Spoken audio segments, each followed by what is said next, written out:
Hello everyone, this is Sudhir and welcome to our YouTube channel. Today we discuss chapter first. आज हम जो chapter first है उसको discuss कर रहे हैं इको का। जैसे कि आपने देख लिया होगा, ये इको का चैप्टर है हमारा क्लास 9th का, और इसमें हम जो डिस्कस करेंगे ये पार्ट नंबर 1 होगा और पार्ट 2 भी आपको काफ़ी जल्दी ही देखने को मिल जाएगा। स्टोरी ऑफ पालमपुर की जो कहानी है बेटा उसके बारे में डिस्कस है वो करेंगे, और एज इट इज़ आप जो नोट्स हैं वो बना सकते हैं, इनको उतार सकते हैं। यदि आपको कुछ डाउट लगे तो आप मेरे से पूछ सकते हैं। चलिए, पहला जो टॉपिक आता है हमारा वो आता है ऑर्गेनाइजेशन ऑफ प्रोडक्शन। हम इसके बारे में डिस्कस करेंगे, ऑर्गेनाइजेशन ऑफ प्रोडक्शन के बारे में, और ये आपकी हेडिंग है। इस चीज़ के बारे में डिस्कस है वो किया जाएगा। सबसे पहले बात करते हैं मैं इसका एम्स क्या होता है, एम्स ऑफ प्रोडक्शन। प्रोडक्शन का उद्देश्य क्या होता है? इसका जो एम्स होता है बेटा वो होता है गुड्स एंड सर्विस, ठीक है ना। ज़्यादा से ज़्यादा उत्पादन करना और जो सेवाएं हैं वो कैसे लोगों तक पहुंचाना। ज़्यादा से ज़्यादा जो गुड्स हैं, जो वस्तुएं हैं, उनका प्रोडक्शन करना और उनको कैसे लोगों तक आसानी से पहुंचाया जा सकता है, कैसे जो सर्विस है वो प्रोवाइड की जाए। और इसके लिए 4 चीज़ों की आवश्यकता है वो पड़ती है। जो प्रोडक्शन ऑफ गुड्स एंड जो सर्विसेज हैं, इसके लिए जो रिक्वायरमेंट होती है वो 4 चीज़ों की होती है। कौन कौन सी होती हैं वो हम बात करेंगे। जैसे हमने कोई भी इंडस्ट्री लगानी है, तो ये किस पे लगेगी? पहली चीज़ तो है लैंड पे लगेगी। और इंडस्ट्री लगाई है, लेबर भी काम करेगी इसके अंतर्गत, और लेबर काम करेगी तो उसको क्या देना पड़ेगी? सैलरी देनी पड़ेगी, जो कैपिटल है वो देनी पड़ेगी। और उसके साथ साथ क्या होगा, आपको ये भी देखना पड़ेगा कि ये जगह यहाँ पे मार्केट अच्छी तरह अवेलेबल हो सकती है या नहीं हो सकती, क्या उस जगह की भी जो नॉलेज है वो आपको होनी चाहिए। ये 4 चीज़ें हैं, एक बेसिक फॉर्मेशन मैंने आपको यहाँ पे बताई है। देखिए, लैंड, पहला जो टॉपिक आता है वो आता है लैंड का। लैंड के बारे में कैसे? लैंड के बारे में हम बात कर सकते हैं कि जो कोई भी इंडस्ट्री है वो लगाई जाएगी तो वो कहाँ पे लगेगी? वो लैंड पे लगेगी। और उसके साथ साथ और भी उनको रिसोर्स की आवश्यकता पड़ती है। जैसे मैं बात करूँ वाटर की, वहाँ पे इंडस्ट्री लगी है तो वाटर की भी आवश्यकता पड़ेगी। फॉरेस्ट और मिनरल्स, इनकी भी आवश्यकता है, वो भी आपको देखने को मिलती है। कहने का मतलब ये नहीं है कि जो केवल और केवल जो इंडस्ट्री है वो एक ही चीज़ पर डिपेंडेंट हो, ऐसा नहीं है। काफ़ी चीज़ों पे डिपेंडेंट है वो होती है बेटा। इसके बाद बात करते हैं लेबर की आवश्यकता है वो पड़ती है, क्योंकि इसमें आपको हाईली एजुकेटेड जो वर्कर्स हैं उनकी भी आवश्यकता पड़ती है। और जो मैं बात करूं कि अनस्किल्ड लेबर या फिजिकल जो वर्क के लिए भी आपको लेबर की आवश्यकता है वो पड़ती है। देखिए, आपने देखा होगा कि इंडस्ट्री के अंदर ये जो आप कंपनियां जो लगाते हैं या कंपनियों में आपने देखा होगा कि एक मैनेजर होता है, उसके नीचे 15-20 जो वर्कर हैं वो काम करते हैं। एक एग्जांपल लेते हैं बिस्कुट की फैक्ट्री का, ठीक है ना। बिस्कुट की फैक्ट्री में क्या होता है कि पैकिंग करना, उनको देखना, आटे को गूँथना, ये सारा का सारा काम क्या होता है? फिजिकली होता है बेटा। तो फिजिकल लेबर की आवश्यकता पड़ती है। हाईली एजुकेटेड लेबर की आवश्यकता क्यों पड़ती है? उनको देखने के लिए कि काम अच्छे से हो रहा है या नहीं हो रहा, और जो प्रोडक्शन है वो कितनी होनी चाहिए। ये सारी जो चीज़ें हैं वो कौन देखता है? वो देखता है हाईली एजुकेटेड जो वर्कर है वो देखता है। फिजिकल कैपिटल की भी आवश्यकता है वो काफ़ी ज़्यादा है, वो पड़ती है प्रोडक्शन के दौरान काफ़ी ज़्यादा जो आवश्यकता है वो आपको देखने को मिलती है। और ये 2 तरह की आपको देखने को मिलती है। कौन कौन सी होती है? एक तो फिक्स कैपिटल होती है। फिक्स कैपिटल में मैं बात करूं कि जैसे हम क्या कर लेते हैं, मशीनों को ख़रीद लेते हैं एक लंबे समय तक जो है वो, देखिए यहाँ पे क्या लिख रहे हैं, it is used for the long period of time for the production, कि लंबे समय तक उसी से जो प्रोडक्शन है वो की जाए। जैसे टूल्स खरीद लिए, मशीन खरीद ली, या बिल्डिंग्स है वो बना ली। इसमें तो क्या होता है? फिक्स कैपिटल होता है। यदि मशीन्स खरीद ली हमने और हमने अपना जो कार्य है वो जो काम है वो अपना चालू कर दिया है, और फिर भी यदि मशीनों में कुछ प्रॉब्लम आती है तो हम उनको ठीक करा लेते हैं। ये नहीं कि हम मशीन को ही रिप्लेस कर दें, ठीक है ना, या मशीन को ही, जैसे मशीन में खराबी आई तो हमने उसको चेंज कर दिया, ऐसा नहीं है। यहाँ पे क्या होता है, यहाँ पे जो मशीन होती है उसके जो मैकेनिक हैं या इंजीनियर हैं वो कंपनी में काम करते हैं, और कंपनी क्या करा लेती है, उनको दोबारा से जो ठीक है वो करा लेती है, और फिर से उस पर जो काम है वो करने लग जाती है। इस प्रकार इसको बोलते हैं फिक्स कैपिटल। और एक होता है वर्किंग कैपिटल। वर्किंग कैपिटल में जैसे रॉ मटेरियल, जैसे बिस्कुट की फैक्ट्री है तो उसमें किसकी आवश्यकता पड़ेगी, वीट की आवश्यकता पड़ेगी। और वीट क्या होगा, वो बार बार है वो मंगाया जाएगा। ये तो है नहीं कि एक बार मंगा लिया और वहीं उसी से सब कुछ होता रहेगा, ऐसा नहीं है। तो बार बार है वो मंगाना पड़ता है। तो ये क्या है, एक रॉ मटेरियल है। एंड मनी, कि जो लोग हैं जो वहाँ पे जो काम कर रहे हैं उनको क्या देनी पड़ेगी, सैलरी देनी पड़ेगी। तो बार बार है, एक बार तो है नहीं कि एक बार उनको सैलरी दे दी 1 महीने की तो अब आगे ज़रूरत नहीं पड़ेगी, बार बार जो सैलरी है वो पे करनी पड़ती है बेटा। चलिए, ये आपको समझ आ गया होगा। अब आगे बात करते हैं, it help increase the production. और ये क्या करते हैं, प्रोडक्शन को इंक्रीज़ करते हैं। ये सभी के सभी जो फैक्टर जो मैंने आपको अभी बताए हैं, ये क्या करते हैं, जो प्रोडक्शन होता है उसको कैसे बढ़ाया जा सकता है, तो उसके अंतर्गत भी आप ये लिख सकते हो। आगे अगला जो पॉइंट आता है वो आता है ह्यूमन कैपिटल। ह्यूमन कैपिटल क्या होता है, टू गेट मोर बेनिफिट। इससे आपको ज़्यादा से ज़्यादा जो बेनिफिट है वो मिल सकता है कि यदि आपको नॉलेज हो, यदि उस जगह की नॉलेज हो, उस लैंड की नॉलेज हो, वहाँ के लेबर, यदि लेबर सस्ती है तो आपको काफ़ी ज़्यादा फ़ायदा हो जाएगा। और फिजिकल कैपिटल, इन सभी जो ऊपर जो हमने जो 3 जो फैक्टर डिस्कस किए हैं बेटा, यदि आपको उनकी नॉलेज है तो आप आसानी से इन चीज़ों को अपने जो मैं कहूँ कि जो प्रॉफिट है उसको ज़्यादा से ज़्यादा कमा सकते हो। तो ये मैंने आपको बताना था। ये जो ऑर्गेनाइजेशन ऑफ प्रोडक्शन का जो टॉपिक है वो हमारा कंप्लीट हुआ। अब आगे बात करते हैं। यहाँ पे आप देख सकते हो कैसे यहाँ पे जो लेबर है वो काम कर रही है। ये कंपनी के अंदर लोग हैं वो काम कर रहे हैं, कैसे जो मशीनें हैं उसमें लोग काम कर रहे हैं। ये आपने देखा होगा आमतौर पे कि बड़े बड़े कंपनियों के अंदर अलग अलग जो वर्कर हैं वो किस तरह से काम करते हैं। और जब आप क्लास 12th में मिलोगे तो आपको जो लेबर की जो कैटेगरी है वो भी पढ़ाई जाएगी कि जो लेबर हैं उनको किस किस कैटेगरी के अंतर्गत डिवाइड है वो किया गया है। तो ये क्लास 12th में आप ज्योग्राफी में भी पढ़ोगे और इक्को में भी पढ़ोगे। दोनों चीज़ों में आपको जो है वो पढ़ने को मिलेगा लेबर के बारे में, ठीक है ना। चलिए अब आगे डिस्कस करते हैं। इसमें ही अगला जो टॉपिक है वो आता है हमारा,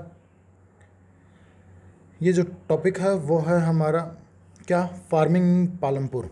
पालमपुर में हम जो कृषि है उसके बारे में डिस्कस करेंगे कि वहाँ के जो लोग हैं वो कैसे जो कृषि है वो करते थे। ये सारी जो चीज़ें हैं वो डिस्कस है वो की जाएगी। लैंड फिक्स, और वहाँ की जो भूमि थी वो क्या थी बेटा, फिक्स थी। 75% जो लोग हैं पालमपुर के वो अपनी डेवलपमेंट के लिए किस पे डिपेंडेंट थे, फार्मिंग पे डिपेंडेंट थे। और जो ज़्यादातर जो प्रोडक्शन है, या मैं कहूँ production on the farms to their livelihood, अपने ज़्यादातर वो क्या होते थे, अपने रोज़गार के लिए पूर्ण रूप से डिपेंडेंट ही किस पे थे, वो एग्रीकल्चर पे डिपेंडेंट थे, ठीक है ना। फार्मिंग है उसी पे डिपेंडेंट थे। और मैं कह सकता हूँ कि 75% जो लोग हैं वो क्या करते थे, एग्रीकल्चर करते थे। जो एग्रीकल्चर है वो करते थे और साथ में उनका मतलब एक तरह से जो रोज़गार है वो पूर्ण रूप से डिपेंडेंट ही किस पे थे, एग्रीकल्चर पे। तो यहाँ से आपसे, यदि आप NTSC की तैयारी कर रहे हैं बेटा, तो यहाँ से आपसे जो क्वेश्चन है वो पूछ सकता है कि पालमपुर में कितने प्रतिशत जो लोग हैं वो खेती करते हैं या डिपेंडेंट है एग्रीकल्चर पे। तो आप यहाँ पे आसानी से बता सकते हो। और यहाँ पे 2 तरह के जो लोग हैं वो आपको देखने को मिलते थे। एक तो जो फार्मर्स होते थे जिनके पास अपने खेत होते थे, और एक क्या होते थे, फार्म्स लेबर होते थे, जो मजदूर होते थे, जो खेतों में काम करते थे पर उनके पास अपनी ज़मीन नहीं थी। Land under the cultivation is practice fix, और ये क्या थे, उनके पास जो कल्टीवेशन की जो लैंड थी वो क्या थी, फिक्स थी। क्योंकि उन्होंने 1960 में पालमपुर के जो लोग थे उन्होंने क्या किया था, जो वेस्ट लैंड है, वेस्ट लैंड का मतलब होता है जो बंजर भूमि है जिस पर एग्रीकल्चर है वो नहीं की जा सकती। यहाँ के गांव जो पालमपुर गांव के जो लोग हैं उन्होंने वेस्ट लैंड को कन्वर्ट कर दिया किसमें, कल्टीवेटेड जो लैंड है उसमें। और यहाँ पे क्या करने लगे, वो कृषि करने लग गए। देखिए मैं आपको बताता हूँ कि ये क्या है, ये एक वेस्ट लैंड है। यहाँ पे हमेशा क्या है, यहाँ पे इस लैंड की जो फर्टिलिटी है वो काफ़ी डाउन हो चुकी है। तो पालमपुर के लोगों ने क्या किया, पालमपुर के लोगों ने इस लैंड को इम्प्रूवमेंट किया, इस लैंड को सुधारा और इसको किसके योग्य बना दिया, कल्टीवेशन के, ठीक है ना। और इसको कल्टीवेशन के के लिए बना दिया, और तो अब यहाँ पे लोग हैं वो कल्टीवेशन करने लग गए। अब इनके पास कोई भी वेस्ट जो लैंड है वो नहीं है। अब मैं कह सकता हूँ कि अब जो है वो क्या हो गई है, फिक्स हो चुकी है। लैंड इनकी क्या है वो बेटा फिक्स हो चुकी है। जो जितनी जो प्रोडक्शन है वो उसी के अंतर्गत है वो की जाएगी। और यहाँ पे एक चीज़ आप और लिख याद रख सकते हो, ये काफ़ी इम्पोर्टेंट है। जो लैंड को मेजर करने की जो यूनिट होती है, ऐसा ही जो यूनिट होती है वो होती है बेटा हेक्टेयर। तो एनटीएससी की आप यदि तैयारी कर रहे हो तो यहाँ से भी आपको 1 नंबर का जो क्वेश्चन है वो पूछा जा सकता है कि जो स्टैंडर्ड यूनिट है लैंड को मेजर करने की वो कौन सी है, वो है हेक्टेयर। आशा करता हूँ कि आपको ये समझ आ गया होगा। और आपसे मैं ये भी पूछ लूँ कि उन्होंने जो लैंड है वो फिक्स ही क्यों है कल्टीवेशन के लिए, इसको इंक्रीज़ किया जा सकता है तो कैसे, और नहीं तो कैसे, कि ये इंक्रीज़ हो सकती है या नहीं, ये सारी जो चीज़ें हैं वो आपसे पूछ सकता हूँ। चलिए अब आगे अगला जो टॉपिक है इसके बारे में डिस्कस है वो करते हैं बेटा। अब बात करते हैं जो ये टॉपिक है हमारा, ये क्या है कि is there a way one can grow more from same land, कि हम एक ही लैंड से ज़्यादा है वो उपज कर सकते हैं कि नहीं, ये जो टॉपिक है वो आता है बेटा हमारा। तो आपने देखा है कि पिछली टॉपिक में मैंने आपको बताया था कि 1960 में 1960 के दौरान क्या हुआ था कि जो पालमपुर के जो लोग थे उन्होंने इस पूरी की पूरी जो लैंड है उसको क्या कर लिया था, कल्टिवेटेड के लिए बना लिया था। ठीक है ना, तो मतलब पूरी लैंड को क्या कर दिया था, कल्टिवेटेड लैंड है उसमें कन्वर्ट है वो कर दिया था। All land is cultivated in Palampur, ये चीज़ पिछली क्लास में मैंने आपको बता दी है। ड्यूरिंग रेनी सीजन, ये क्या करते हैं, रेनी सीजन के दौरान फार्मर ग्रो जवार एंड बाजरा, ये क्या करते हैं, जवार और बाजरा है उसकी जो कल्टीवेशन है वो करते हैं बेटा। ये कौन सी ये होती है खरीफ क्रॉप। तो यहाँ पे मैं आपको एक जो क्वेश्चन है वो देता हूँ कि जो सीज़न, एक तो आपको सीज़न कितने होते हैं, क्रॉप सीज़न जो क्रॉपिंग जो सीज़न है वो आपको बताने हैं, वो मैं आपको बता देता हूँ 3 होते हैं। तीनों के आपको नाम बताने हैं, ये आप मुझे कमेंट करके बताएंगे नाम क्या है उनका। और अगली चीज़ है नाम के बाद आप जो बताओगे इनका टाइम पीरियड। ठीक है ना, अगला जो क्वेश्चन होगा वो होगा टाइम पीरियड, और इसके बाद आप बताओगे कि कौन कौन सी जो क्रॉप है वो इसके अंतर्गत उगाई जाती हैं। क्रॉप्स के बारे में भी आप जो कमेंट करके मुझे बताएंगे, या आप अपनी जो नोटबुक है उसके अंतर्गत मेंशन है वो कर सकते हैं, मुझे कोई प्रॉब्लम है वो नहीं होगी बेटा। और ये इस तरह की जो जैसे जवार है बाजरा है इस प्रकार की जो कल्टीवेशन है वो की जाती थी। तो वो मेनली जो डिपेंडेंट थे कि वहाँ के जो लोग हैं पालमपुर के, ये क्या करते थे, एनिमल्स जो पशु हैं वो उनको भी पालते थे। तो एक तरह से ये फॉडर क्रॉप के रूप में इनका इस्तेमाल है वो करते थे। जो कैटल जो फीड्स है उसके रूप में इनका जो यूज़ है वो किया जाता है। इसके बाद क्या होता था, अक्टूबर और दिसंबर में यहाँ के जो लोग हैं वो पोटैटो आलू की भी जो कृषि हैं वो करते हैं। और इसके बाद विंटर सीजन के दौरान ये क्या करते हैं, विंटर सीजन में ये जो विंटर सीजन है उसमें ये क्या करते हैं, गेहूं की जो कृषि है वो करते हैं। जैसे आपने अपने हरियाणा में भी देखा होगा, हम क्या करते हैं, जो हमारा नवंबर दिसंबर में है इसमें क्या करते हैं, जो गेहूं की जो कृषि है उसकी कल्टीवेशन करते हैं, और अब मार्च और अप्रैल में इसकी जो हार्वेस्टिंग है वो की जाती है। ये सारी जो चीज़ें हैं वो आपने देखी होंगी। और आपने ये भी देखा होगा कि जैसे यहाँ के जो लोग थे, पहले मैं पालमपुर की बात करता हूँ फिर अपने पे जो एग्जाम्पल हैं वो लेते हैं। जो पालमपुर के जो लोग थे उनके पास जो वीट है वो बच जाती थी, यदि वो बच जाती थी तो उसको क्या कर देते थे, वो सेल कर देते थे, बेच देते थे वीट को। और वो कहाँ बेचते थे, मार्केट में। जैसे आज है हम क्या करते हैं, हम यदि कल्टीवेशन करते हैं, एग्रीकल्चर करते हैं, और हमारे पास यदि कोई चीज़ एक्स्ट्रा बच गई तो हम उसको क्या करते हैं, उसको हम बेच देते हैं मार्केट में। और यहाँ के पालमपुर के जो लोग हैं वो रायगंज इनकी मार्केट थी। जो रायगंज है इसमें ये आप क्या कर देते थे, बेच देते थे अपनी जो एक्स्ट्रा जो फसल जो बची है उसको बेटा। तो यहाँ से आपसे जो क्वेश्चन है वो ये भी पूछा जा सकता है कि जो पालमपुर के जो लोग हैं वो अपनी जो फसल है उसको कहाँ बेचते थे, तो रायगंज में। और यहाँ के जो लोग हैं वो शुगर केन की भी जो कल्टीवेशन है वो करते थे, और ये इसकी हार्वेस्टिंग होती थी पूरे साल, इसकी जो कटाई है एवरी ईयर चलती रहती थी। ठीक है ना, क्योंकि गन्ने को तो आपने देखा कि ये 1 साल में है वो जाकर तैयार है वो होता है।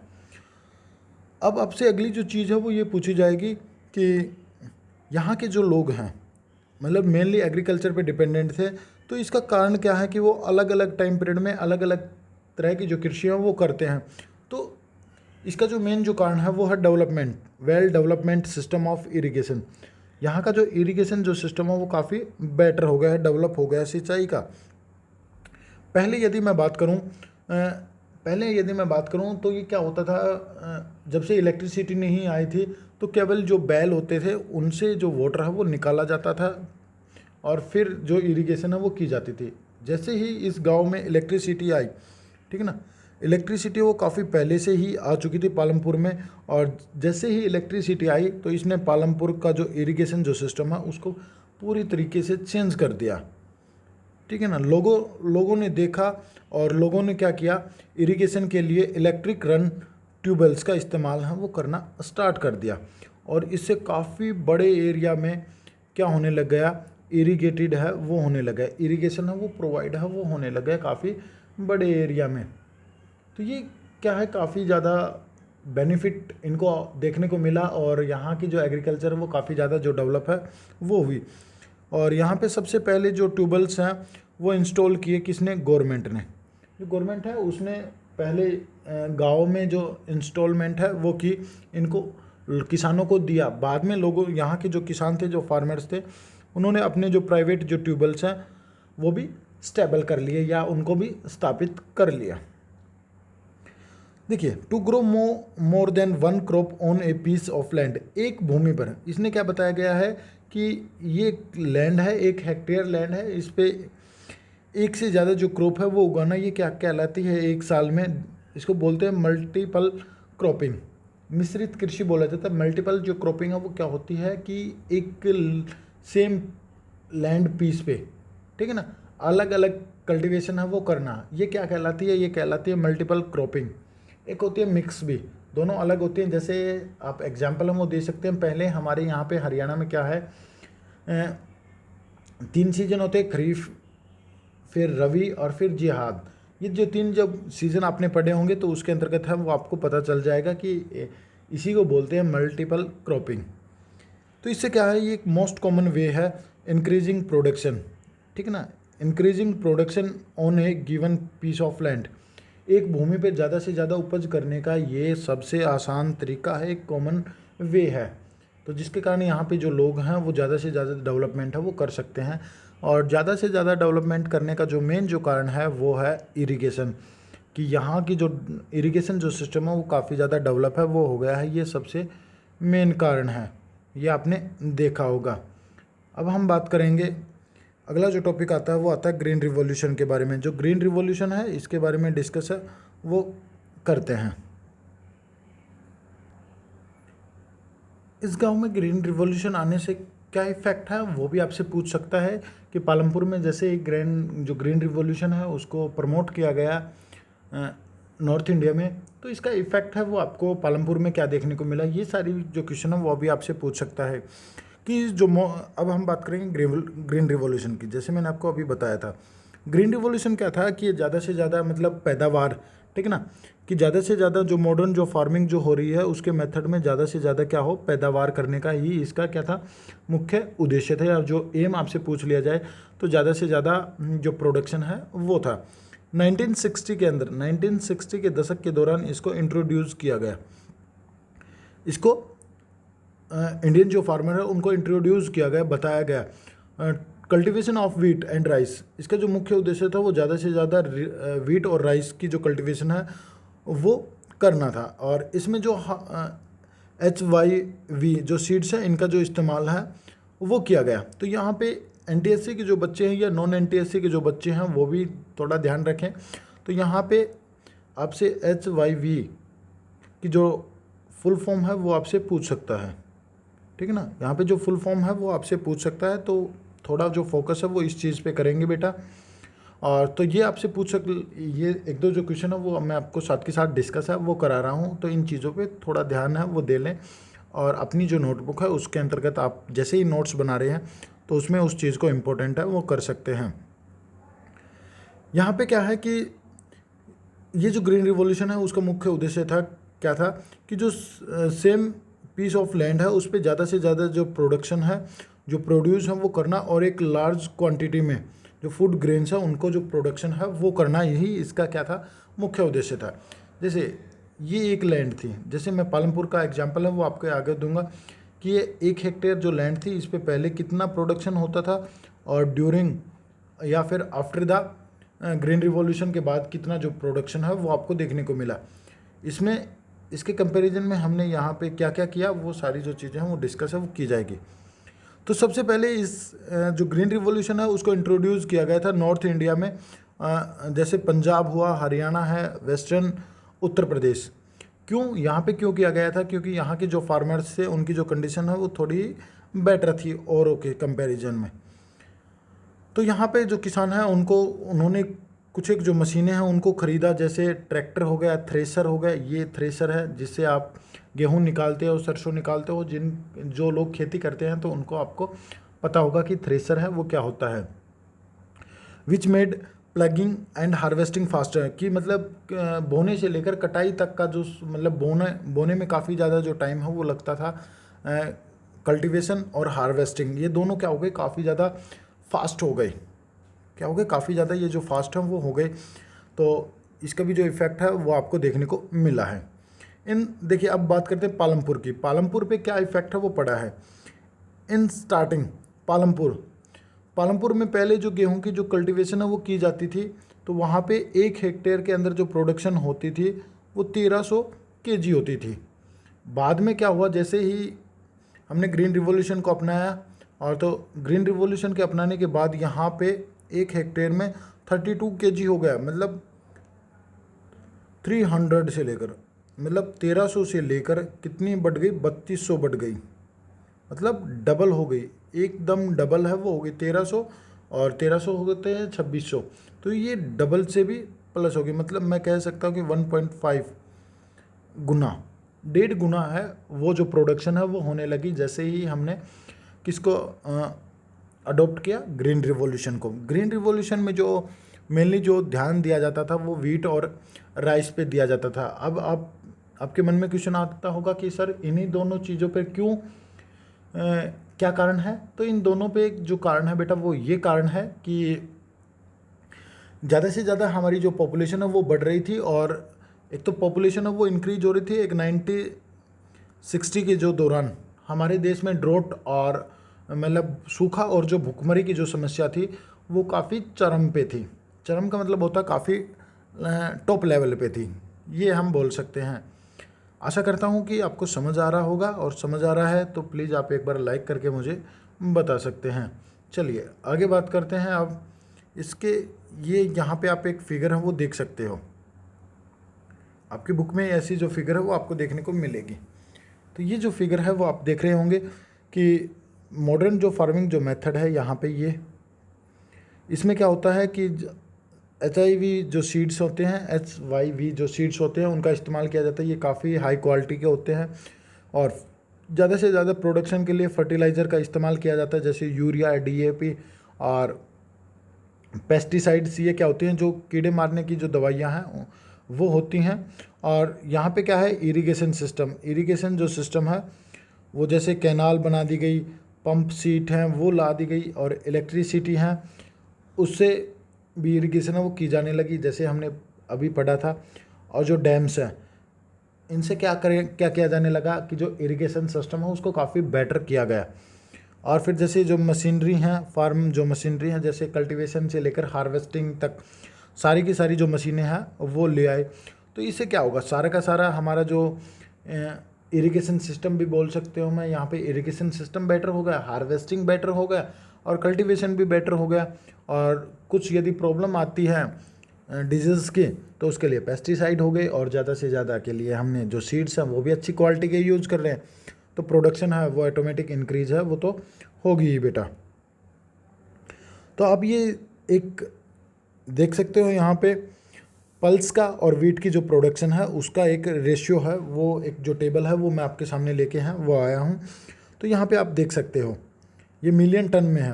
1965 और 66 में कितना है, 10 है, दोनों में 10 है।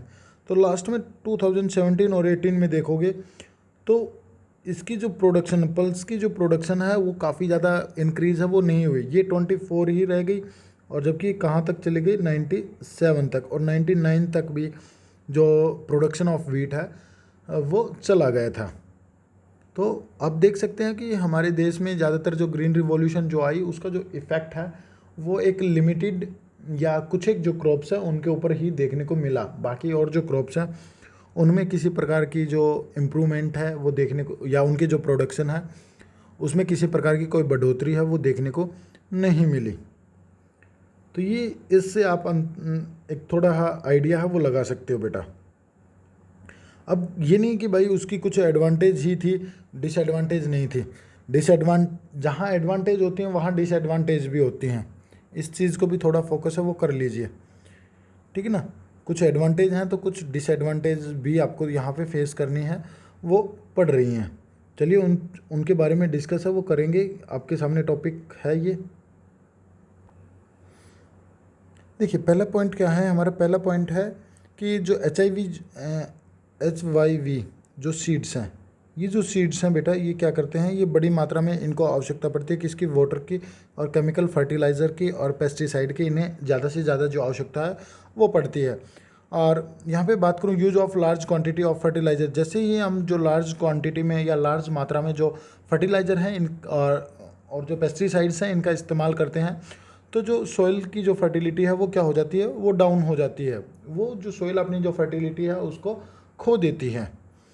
और जैसे हम बात करते हैं, हमने बात किया कि जो ट्यूबवेल्स होते हैं वो ट्यूबवेल्स इरिगेशन जो सिस्टम है वो क्या कर रहा है, वो ग्राउंड जो वाटर है उसको रिड्यूस कर रहा है, ठीक है, उसको रिड्यूस कर रहा है। ये सारी जो चीज़ें हैं वो आपने देखी भी होंगी और इन चीज़ों के बारे में है वो डिस्कस भी किया होगा, आपने अपने घर पे भी डिस्कस है वो किया होगा या आपने सुना होगा। और इसके साथ साथ कुछ और जो पॉइंट है वो भी आप यहाँ पे लिख सकते हो कि ज़्यादा से ज़्यादा इरिगेशन के कारण जो सॉइल क्या हो रही थी, जो सैलिनिटी है वो भी इंक्रीज है वो हो रही थी, जो लवणता है वो भी बढ़ रही थी। तो ये भी कुछ एक जो पॉइंट है, कुछ और जो पॉइंट है वो भी आप ऐड है वो कर सकते हो कि जो प्रोडक्शन है बाद में उस प्रोडक्शन पे भी जो इफ़ेक्ट है वो आपको देखने को मिलेगा।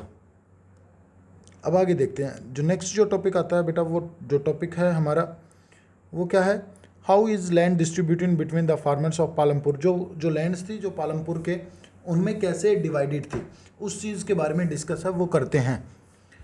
देखिए यहाँ पे जो पालमपुर जो गांव था उसमें अबाउट 1/3 लगभग कितने गांव थे, कितनी फैमिलीज थी, 450, लगभग 450, 450 जो फैमिलीज थी। और इनमें से 1/3 जो फैमिलीज थी नियर बाई 150 जो फैमिली थी उनके पास अपनी लैंड नहीं थी, अपनी भूमि है वो नहीं थी।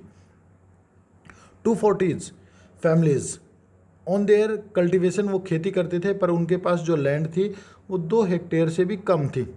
देखिए यहाँ पे टोटल जो फैमिलीज थी वो थी 4,000 बोल रहा हूँ सॉरी, उसके लिए 450 थी, जिसमें से 150 के पास तो क्या थी, लैंड ही नहीं थी कल्टीवेशन के लिए। और 240 के पास क्या थी कि उनके पास 2 हेक्टेयर से भी कम भूमि थी।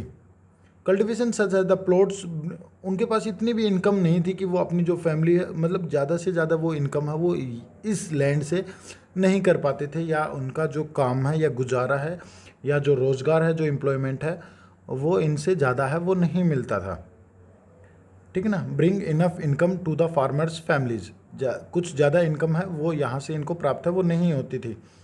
These are cultivated by the small farmers, ये जो these cultivated by the small farmers, जो छोटे जो किसान होते हैं उनके द्वारा जो कृषि है वो की जाती है। और यहाँ पे लगभग 60 जो फैमिलीज थी वो क्या थी, मीडियम थी, और लार्ज फार्मर थे, बड़े किसान थे, who cultivated more than 2 hectare land. लगभग 60 फैमिली के पास क्या थी, 2 हेक्टेयर से भी ज़्यादा ज़मीन थी। और a few of the large farmer, और क्या थे, कुछ क्या थे, ज़्यादा बड़े फार्मर थे जिनके पास 10 हेक्टेयर से भी ज़्यादा लैंड अवेलेबल थी। कहाँ पे, पालमपुर गांव की बात कर रहे हैं यहाँ पे। तो आशा करता हूँ कि ये जो पालमपुर की गांव की जो स्टोरी चल रही है ये लंबी तो हो गई है, पर क्या करें, आपको समझ है वो आना चाहिए। चलिए नेक्स्ट टॉपिक बात करते हैं और ये लास्ट टॉपिक होगा हमारा, और फिर इसके बाद आगे डिस्कस है वो नेक्स्ट वीडियो में करेंगे बेटा। Who will provide the labours, कि जो लेबर्स है वो कौन जो प्रोवाइड है वो करता था, ये जो टॉपिक है इसको डिस्कस है वो करते हैं बेटा। चलिए डिस्कस करते हैं। यहाँ पे जो लेबर होती है, जो मजदूर होते हैं, is the important factor of production. Production के लिए काफ़ी ज़्यादा इम्पोर्टेंट जो फैक्टर है वो होता है लेबर। जैसे फार्मिंग में आपको पता है, farming require more hard work. जो फार्मिंग्स होती है, जो कृषि होती है, उसमें ज़्यादा से ज़्यादा क्या जो हार्ड वर्क है वो करना पड़ता है। जो स्मॉल जो फार्मर्स होते हैं belong with their families cultivated on the fields, वो अपने जो खेतों में जो काम है वो करते हैं ऑन देयर फील्ड्स। इसके साथ साथ क्या होता है कि जो मीडियम्स और जो लार्ज जो फार्मर्स होते हैं, ठीक है ना, वो किराए पे रखते हैं किसको, फार्मर्स लेबर्स को किराए पे रखते हैं। और जिनके पास भूमि नहीं होती अपने खेतों में ये उन लोगों को रखते हैं जिनके पास भूमि है वो नहीं होती, या जो भूमि है वो काफ़ी कम होती है, उन लोगों को अपने जो फार्म्स हैं या जो अपने जो खेत होते हैं उनमें रखते हैं।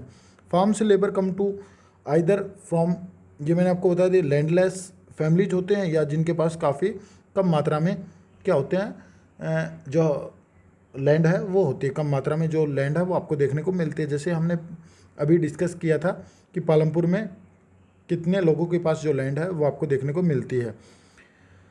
और यदि मैं बात करूं तो इनको क्या है, paid wages, there are paid wages, या तो इनको तनख्वाह पे रखा जाता है या फिर तनख्वाह पे नहीं रखा जाता, तो इनको क्या है उस कैश के बदले क्या है जो क्रॉप्स है वो दे दी जाती है। देखा ये आपने गांव में देखा होगा, आज से 5 या 10 साल पहले इस प्रकार की जो कंडीशन है वो आपको देखने को मिलती थी, पर हाल ही में आज के दिन भी आपको ये देखने को मिल सकता है। तो यहाँ पे मैंने बता दिया है कि जो लेबर्स है वो कैसे जो प्रोवाइड है वो होती थी और कौन कहाँ काम है वो करता था। The capital needed in farming, जो पूंजी है उसकी भी आवश्यकता वो पड़ती थी फार्मिंग में, खेती में। तो वहाँ के जो लोग हैं पालमपुर के वो किससे लेते थे और क्या क्या कंडीशन थी। और most small farmer have to borrow, ये जो स्मॉल जो छोटे छोटे जो किसान थे वो क्या करते थे, उधार पे है पैसा है वो लेते थे किससे, लार्ज फार्मर, जो बड़े जो किसान होते हैं या फिर जो बड़े साहूकार होते हैं, जो मनी लेंडर्स होते हैं उनके पास, या फिर जो व्यापारी जो लोग हैं उनसे उधार लेते थे पैसों, और फिर बाद में वो जो कल्टीवेशन है वो करते थे। देखिए जिसके पास जो भूमि है वो जो छोटे जो किसान थे वो क्या करते थे, जो साहूकार थे या बड़े जो किसान थे या फिर जो व्यापारी थे उनसे क्या करते थे, पैसे उधार लेते थे और बाद में जो कृषि है वो करते थे। और इनकी जो रेट ऑफ जो इंटरेस्ट है, जो ब्याज की जो दर है वो काफ़ी ज़्यादा क्या होती थी, हाई होती थी। और जिसको मतलब उन पे प्रेशर है वो बना रहता था, ग्रेट प्रेशर, जो दबाव हो बना रहता था। जैसे फसल है वो ख़राब हो जाती है तो वो कैसे चुकाएंगे, इस चीज़ का जो प्रेशर है वो उन पे बना रहता था। काफ़ी बार जो फसल है वो ख़राब हो जाती थी या अच्छी नहीं हो पाती थी, जिसके कारण क्या होता था उन पे लगातार क्या है एक प्रेशर है वो बना रहता था।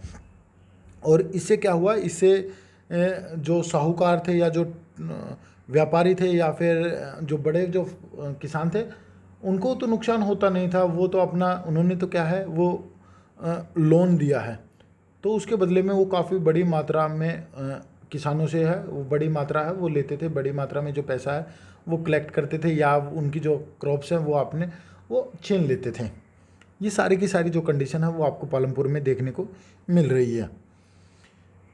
आगे मैं बात करूं कि जो वहाँ पे जो मीडियम जो और जो बड़े जो किसान थे उनको इस प्रकार की कोई आवश्यकता वो नहीं पड़ती थी, लोन की आवश्यकता वो नहीं पड़ती थी, क्योंकि वो अपनी जो सेविंग है वो रखते थे, ठीक है ना। वो जो फार्मिंग से जो सेविंग होती थी उसको संभाल के है वो रखते थे, क्योंकि उनके पास जो लैंड है वो भी काफ़ी ज़्यादा थी। तो ये था हमारा पहला टॉपिक और ये पार्ट नंबर 1 हमारा कंप्लीट हुआ। आशा करता हूँ कि ये जो पार्ट 1 है ये कंप्लीट हो गया है हमारा, आपको समझ आया होगा। और इसकी जो पीडीएफ है वो आपको मेरे व्हाट्सएप ग्रुप के अंदर भी देखने को मिल जाएगी, और मेरा जो टेलीग्राम का जो चैनल है उसके ऊपर भी आपको देखने को मिल जाएगी। तो आशा करता हूँ कि सबसे पहले आपको समझ ही आया होगा, और फिर भी यदि कुछ डाउट बचती है तो आप मुझे कमेंट करके बता सकते हैं। नेक्स्ट वीडियो में जो पार्ट 2 आएगा उसमें मैं आपकी जो प्रॉब्लम है उनको सॉर्ट आउट करने की कोशिश है वो करूँगा। चलिए मिलते हैं नेक्स्ट वीडियो में नेक्स्ट टॉपिक के साथ। Thank you and thank you very much.